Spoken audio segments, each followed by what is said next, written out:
April 14th, 1912, 11:40 p.m. Ship's time in the North Atlantic Ocean, position 41 degrees 43 minutes north, 49 degrees 56 minutes west. RMS Titanic steams at nearly 22 knots through calm, moonless water 4 days into her maiden voyage from Southampton to New York. Lookouts Frederick Fleet and Reginald Lee stand watch in the crow's nest, scanning a flat black sea with no binoculars issued that night. Below decks, wireless operator Jack Phillips clears a backlog of passenger telegrams still working the powerful relay station at distant Cape Race. 7 separate ice warnings have already reached Titanic today, sent from Caronia, Baltic, America, Mesaba, and twice from the nearby steamer Californian. Captain Edward Smith has altered course slightly south, but has not reduced speed, trusting lookouts to spot danger in time to react. At 11:40 p.m., Fleet spots a shape ahead, rings the crow's nest bell 3 times, and telephones the bridge with one word: Iceberg. First Officer William Murdoch orders hard a-starboard and full astern, but 46,000 cannot answer fast enough at 22 knots. The Iceberg scrapes the starboard hull for roughly 10 seconds, buckling steel plates and opening 6 of 16 supposedly watertight compartments to the sea. But let's change one thing about this moonless April night in the North Atlantic, something no wireless operator in 1912 could have imagined nearby. Sailing quietly 40 nautical miles south of Titanic's track is a modern United States Navy carrier strike group, built around a Nimitz-class carrier. Escorting the carrier are 2 Arleigh Burke-class destroyers, each equipped with the AN-SPY radar and the full Aegis Combat System Situational Awareness Suite. Overhead, an E-2D Advanced Hawkeye orbits at 25,000. It's an UP-9 radar capable of tracking targets and ice fields past 300 nautical miles. At 4:00 p.m., hours before Titanic ever hears from the Mesaba, the Hawkeye's radar already paints a massive ice field dead ahead of her track. Wave 1 begins. The strike group's combat information center plots Titanic's exact course, speed, and position using nothing but passive radar returns. An Aegis operator calculates that at 22 knots, holding this heading, Titanic will strike the leading edge of the ice field within 6 hours. Running tally after Wave 1. 0 messages sent. 6 hours of advance warning banked, 1 confirmed ice field spanning nearly 20 nautical miles. The strike group commander orders the destroyer USS Farragut to attempt contact, though nobody aboard has ever tried reaching a 1912 wireless set before. Wave 2 begins. A communications officer discovers Titanic's Marconi wireless transmits on 500 kHz, a frequency no modern warship radio still uses. Engineers scramble to configure a spare high-frequency transmitter to approximate the old spark gap wavelength, burning 2 hours before achieving a rough signal. At 9:40 p.m., the jury-rigged transmitter finally sends a warning, but Titanic's own log shows the Mesaba's real warning arriving at that exact same minute. Jack Phillips, buried under a backlog of passenger messages for Cape Race, never relays either warning to the bridge before the collision occurs. Running tally after Wave 2. 1 improvised transmission sent, 0 acknowledgement received, and 90 minutes of daylight equivalent warning time already burned away. Wave 3 begins. With wireless clearly unreliable, the strike group launches 2 SH-60 Seahawk helicopters equipped with searchlights and forward-looking infrared cameras. Each Seahawk carries roughly 380 nautical miles of range and can cruise near 80 knots, closing the 40-mile gap in under 15 minutes. At 11:15 p.m., the lead Seahawk's infrared camera locks firmly onto Titanic's 4 funnels glowing warm against the freezing black water below. The pilot banks low and sweeps a searchlight across Titanic's bridge windows, hoping Murdoch or Lightoller notices an impossible light in the empty sky. Running tally after Wave 3. 2 helicopters committed, roughly 40 minutes of fuel burned, and 25 minutes remaining before the historical collision time. Aboard Titanic, Quartermaster Robert Hitchens reports a strange light overhead to Second Officer Lightoller, who dismisses it as reflected starlight or a mirage. Wave 4 begins. The strike group orders both destroyers to close at flank speed, though even 30+ knots leaves them 30 minutes away. Running tally after Wave 4. 2 destroyers now underway, roughly 12 nautical miles closed, 18 minutes remaining before Fleet ever sights the Iceberg himself. The Seahawk pilot, growing desperate, drops a marine flare directly into Titanic's path, hoping the sudden light forces Murdoch to react early. At 11:38 p.m., 2 minutes before history's collision, Lightaller finally orders a course correction based on the mysterious flare glowing dead ahead. Running tally after Wave 4. 1 flare expended, a 2-minute course change ordered, and 1 modern helicopter now hovering directly above the ice. Wave 5 begins. Murdoch, already alert from the flare, spots fleet's Iceberg 4 seconds earlier than history recorded, giving him precious extra room. Titanic still cannot avoid contact entirely, but the earlier warning allows Murdoch to angle the turn more sharply before the hull ever touches ice. The starboard hull grazes the berg for barely 3 seconds instead of 10, buckling far fewer plates than the 6 compartments flooded in 1912. Running tally after Wave 5. 1 compartment breached instead of 6, water rising slowly rather than catastrophically, and Titanic still afloat past midnight. Captain Smith, roused from his cabin, cannot explain the strange aircraft circling above, but orders full stop and damage assessment immediately regardless. Thomas Andrews, the ship's designer, surveys the flooding and estimates Titanic can remain afloat for many hours, rather than the historical 2 hours 40 minutes. Running tally at this stage: 1 compartment flooding, 0 lifeboats launched, and a rescue window now measured in many hours instead of minutes. The destroyers arrive at 12:20 a.m. 40 minutes after collision, their Aegis radar now guiding rescue operations instead of merely tracking an ice field. Modern pumps aboard the destroyers cannot physically dock with Titanic's hull, but their searchlights illuminate the entire ice field for safer maneuvering. Running tally: 2 modern warships on scene, roughly 90 minutes of continuous pumping assistance offered through improvised hose lines across open water. By 2000 a.m., historical time of Titanic's actual sinking, the ship instead sits low but stable, 1 compartment flooded, engines still generating power. The Seahawks, now critically low on fuel, return to the carrier, their combined sorties having burned nearly 90 minutes of flight time each. Running final tally: 2 helicopters, 2 destroyers, 1 flare, 1 jury-rigged transmission, and roughly 6 hours of continuous modern intervention across one night. Historically, Titanic struck the iceberg at 11:40 p.m., flooded 6 compartments, and sank at 2:20 a.m., with 1,600 people still aboard. In this altered version, Titanic limps toward Halifax at reduced speed, escorted by 2 Navy destroyers, all 224 passengers and crew still alive. This is the moment worth pausing on. It took a jury-rigged radio, 2 helicopters, a flare, and 4 seconds of extra warning to change history. Real 1912 technology had none of that. No radar, no infrared cameras, no satellite tracking, only a single overworked wireless operator relaying messages. Perhaps that is the quiet lesson buried in this collision of centuries. Detection alone never saved lives, only fast, trusted, acted upon warnings ever did. Titanic's real wireless operators received 7 separate ice warnings throughout April 14, yet none reached the bridge in time to change the outcome. Modern radar can see 100 miles further than any 1912 lookout, but seeing danger and acting on it remain 2 very different problems. Would 6 hours of advanced radar warning have saved Titanic, or would 1912 command culture have dismissed even a perfect warning as impossible? History remembers Titanic not for lacking warnings, but for how routinely those warnings were filed, acknowledged, and then quietly set aside that night. So the next time modern technology reaches back into a historical disaster, ask yourself what actually saves lives: better sensors, or someone believing them. Meanwhile, back in the real 1912 timeline, the Californian sits stopped in ice roughly 19 to 20 nautical miles from Titanic's position. Californian's own wireless operator, Cyril Evans, shuts down his set for the night at 11:30 p.m., just 10 minutes before the collision occurs. No modern strike group exists in the real timeline to bridge that gap, leaving Californian's crew to watch distant rockets they never identified correctly. This split between what technology could have done and what human decisions actually did defines the entire tragedy far more than any single warning. Back in the hypothetical scenario, the carrier's E-2D continues monitoring the surrounding ice field, now visible for nearly 30 nautical miles in every direction. Radar operators aboard the Hawkeye note something troubling. A second, denser ice field lies 12 nautical miles further along Titanic's original overnight course. This second field, unknown to any 1912 vessel, would have posed a nearly identical risk had Titanic maintained her original speed and heading.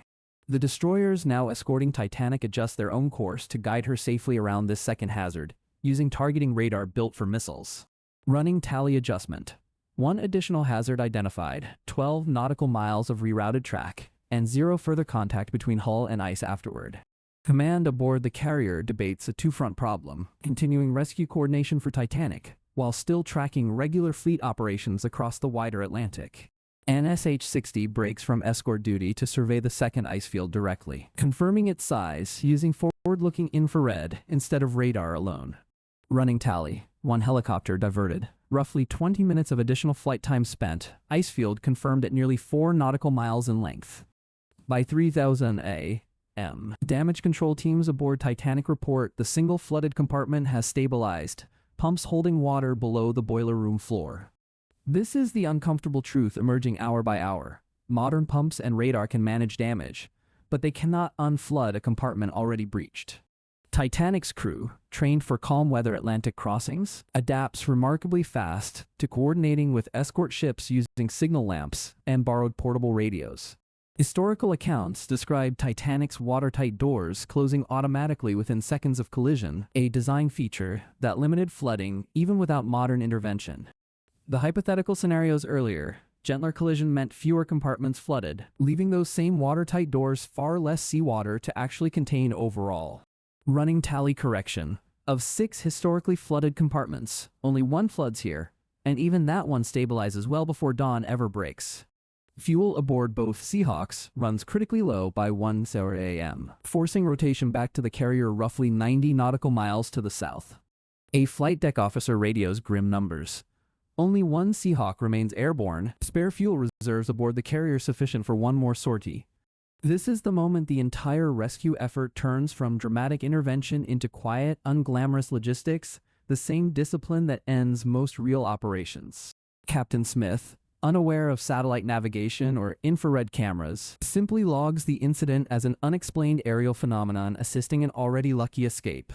3 hours, in the context of a disaster that historically claimed up to 1,600 lives, becomes the margin between tragedy and a close call.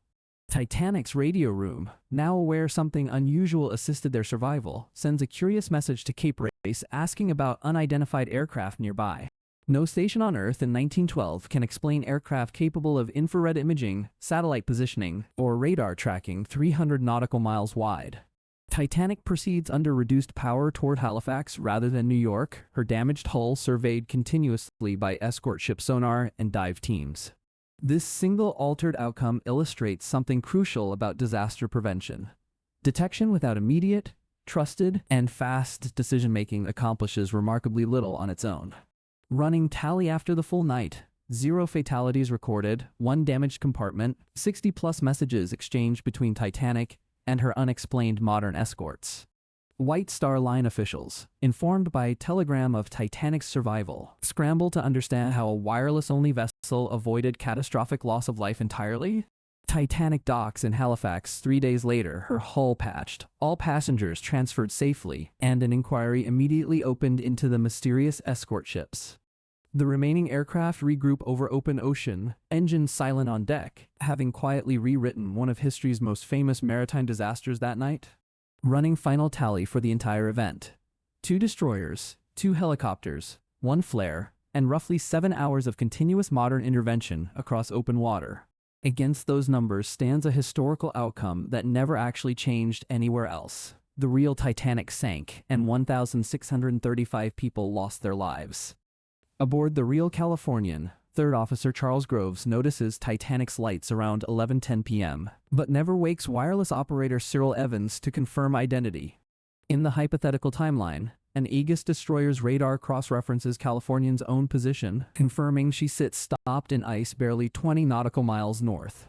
The destroyer attempts contact with Californian using the same jury-rigged spark gap transmitter, hoping a second 1912 vessel might relay warnings faster than Titanic could. Californian's radio room, already shut down for the night, never receives this second message, exactly mirroring the historical failure that doomed real rescue efforts. This reveals an uncomfortable truth about 1912 maritime communication. Even a working wireless set is useless once its only operator has gone to sleep. Running tally addition: 1 attempted contact with Californian, 0 response received, confirming that redundancy without staffing accomplishes remarkably little in an actual emergency. Meanwhile, the carrier's flight deck crew prepares a 3rd Seahawk for launch. aware that fuel reserves across the strike group are now dwindling fast.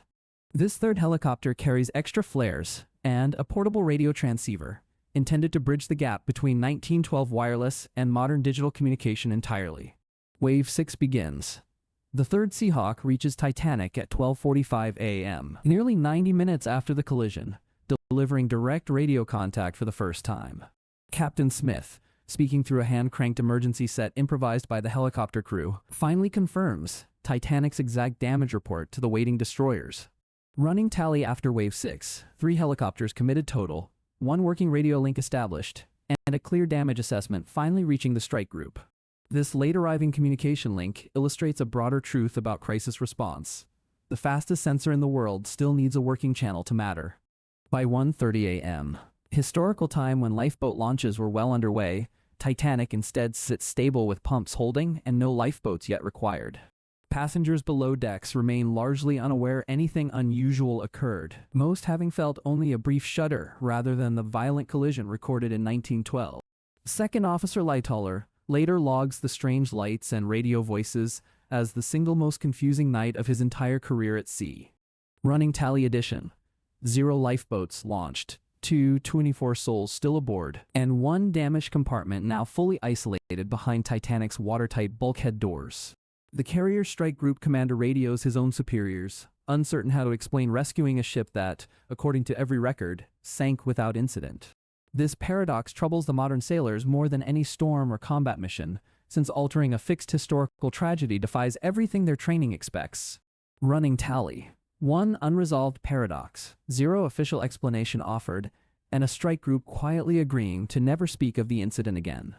By dawn, Titanic's escort destroyers peel away toward open ocean, their radar logs later classified under an incident report nobody outside the group ever reads.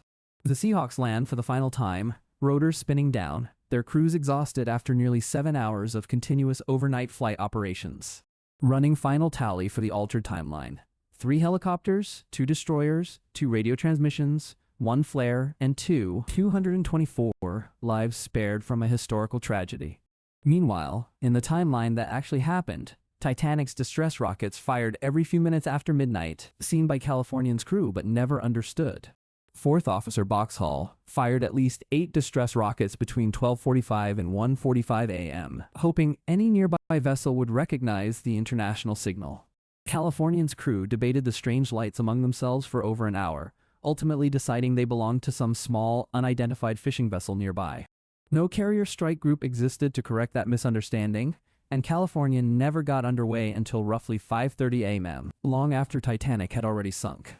RMS Carpathia, 58 nautical miles away when she received the distress call, raced through the same ice field at nearly 17.5 knots. Carpathia arrived at 4:00 a.m., 90 minutes after Titanic sank, and rescued 710 survivors from lifeboats scattered across the freezing North Atlantic water. Up to 635 people died that night, most from hypothermia in water measured at roughly 28 degrees Fahrenheit, far colder than survival allowed.